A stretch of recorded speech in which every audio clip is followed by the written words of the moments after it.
आजकल लोगों को ऐसा बुखार हो रहा है जो एक जैसा रहता ही नहीं है। कभी बहुत ज़्यादा ठंडी लगने लगता है और कभी शरीर बहुत ज़्यादा जलने लगता है और टेस्ट भी नॉर्मल आता है। ऐसे में लोग समझ नहीं पाते हैं कि आखिर बॉडी में चल क्या रहा है और डॉक्टर भी कंफ्यूज रहते हैं। तो अभी का जो बुखार चल रहा है वो 95% केस में वायरल होता है और टेस्ट करने पर ना टाइफाइड निकलता है ना मलेरिया निकलता है। और हाँ, अभी जो सबसे ज्यादा देखने को मिल रहा है वो है मिक्स्ड इन्फेक्शन। पेशेंट दवाई खा रहा है, थोड़ी देर के लिए आराम मिलता है, फिर बुखार आ जाता है, फिर दवाई खा लिया, आराम हुआ, फिर वापस आ गया। तो अब क्या किया जाए? अब ऐसा कौन सा दवाई दें जो उसको ठीक हो जाए? तो आज की इस वीडियो में मैं आपको पूरी डिटेल से बताऊंगा कि अगर आपको मिक्स्ड इन्फेक्शन हुआ है या आप प्रैक्टिशनर हैं, मिक्स्ड इन्फेक्शन वाला कोई पेशेंट आया तो उसको आप कैसे ठीक करेंगे। तो सबसे पहले हम उसका टेस्ट करवा कर देख लेंगे। सबसे पहले हमको सीबीसी करवा लेना है, उसमें प्लेटलेट, हीमोग्लोबिन वगैरह देख लेना है कहीं कम तो नहीं है, और टीएलसी वगैरह देख लेना है, ठीक है। और पेशेंट का विडाल टेस्ट तो कभी नहीं करवाना है। विडाल टेस्ट 90% केस में गलत ही आता है, तो इसको नहीं करवाना है। लेकिन अगर आपको संतुष्टि नहीं हो रहा है या पेशेंट को ही संतुष्टि नहीं हो रहा है तो मलेरिया एंटीजन और टाइफाइड डॉट टेस्ट करवा कर देख लेना है। लेकिन यहाँ पे समस्या होता क्या है कि बहुत सारे ऐसे पेशेंट क्लिनिक पर आते हैं जो शुरुआत में टेस्ट करवाना ही नहीं चाहते हैं, बहुत कम दवाई ले लेते हैं, ठीक नहीं हुआ, बहुत बड़े डॉक्टर के पास जाते हैं, वहां जाकर तुरंत टेस्ट करवा लेता है। तो टेस्ट करवाने से पहले कुछ दवाई ऐसे हैं जिसको अगर आप उसको चला देंगे तो उसका बुखार ठीक होने लगेगा, और वो टेस्ट करवा भी लेगा तो बाद में उसको वही दवाई चलेगी जो अभी मैं आपको बता रहा हूँ। तो सबसे पहले पेशेंट को 3 दिन के लिए स्टार्ट कर देना है 1.5 ग्राम इंजेक्शन। देखो, वायरल फीवर है, लेकिन कभी कभी होता क्या है कि मिक्स्ड इन्फेक्शन होता है जिसके लिए आपको एंटीबायोटिक इंजेक्शन देना पड़ता है। तो आपको एक अच्छा एंटीबायोटिक देना है, अच्छे ब्रांड का ही देना है जो बहुत अच्छा काम करता है, जैसे ट्रेक्सोलेस, मोनोसेफ एसबी, C1SB, ये सब बहुत अच्छा काम करता है, ब्रांडेड इंजेक्शन है। तो 1.5 ग्राम इंजेक्शन शुरू कर देना है, उसमें 1 ml डेक्सोना मिला देना है। इसको 3 दिन के लिए ओडी डोज में देना है, सिर्फ एक टाइम देना है, ठीक है।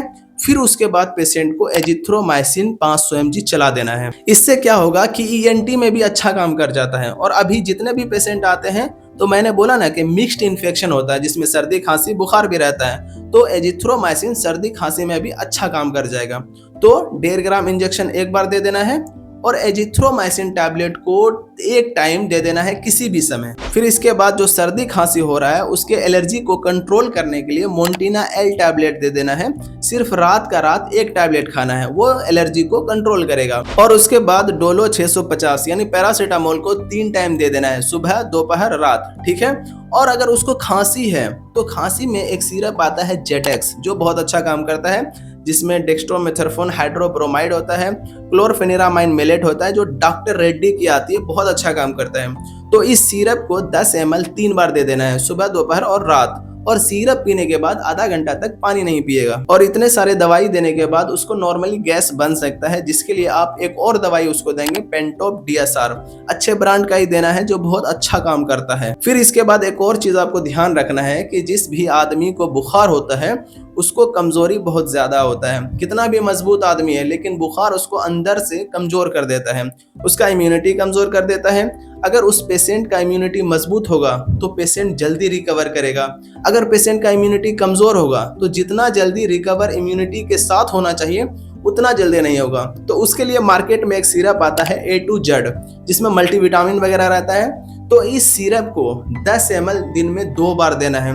इससे पेशेंट का इम्यूनिटी मजबूत होगा, और इम्यूनिटी मजबूत होगा तो बीमारी जल्दी ठीक होगा। अभी मैंने जितना भी ट्रीटमेंट आपको बताया है इसको कम से कम 3 से 5 दिन चलाना है।